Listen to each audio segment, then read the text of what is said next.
Abiloaise.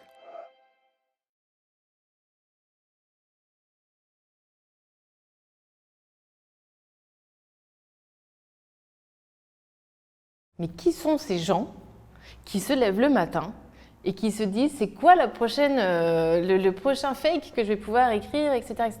Alors, qui sont-ils? Moi, j'en ai contacté, je sais pas, je devrais peut-être compter, je pense que j'en ai contacté au moins 30, une bonne trentaine que j'ai eu vraiment au téléphone depuis le début de ma chaîne. Je dirais qu'il y a deux profils, pour moi, de mon petit échantillon à moi.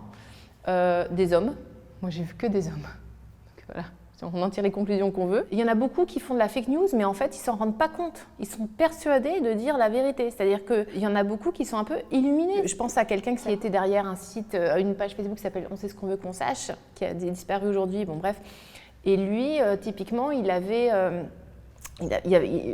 vu une vidéo de lui sur YouTube où il racontait qu'un jour, il avait eu un accident, je ne sais plus lequel, et puis je crois que c'est un cancer ou quelque chose comme ça, et puis finalement, il l'a guéri, et du coup, il est devenu complètement parano par rapport à l'industrie pharmaceutique, mais c'était devenu sa vie, en fait, de démolir l'industrie pharmaceutique, etc. Il a plongé dans le complotisme comme ça. Et puis, il y a des cyniques qui sont aussi très nombreux. Les politiques, ils sont tous quasiment dans cette catégorie-là. Alors, pas tous les politiques, les gens qui font de la fake news politique. Et là, la motivation, c'est un peu le drame de l'humanité d'ailleurs, c'est que c'est un peu tout ce qui tient un peu des fois le monde, c'est-à-dire le pouvoir, devenir populaire grâce aux fake news, c'est facile. L'argent, ça peut brasser aussi pas mal d'argent.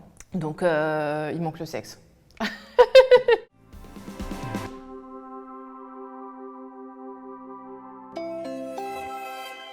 Abiloaise. Bellio Singularity.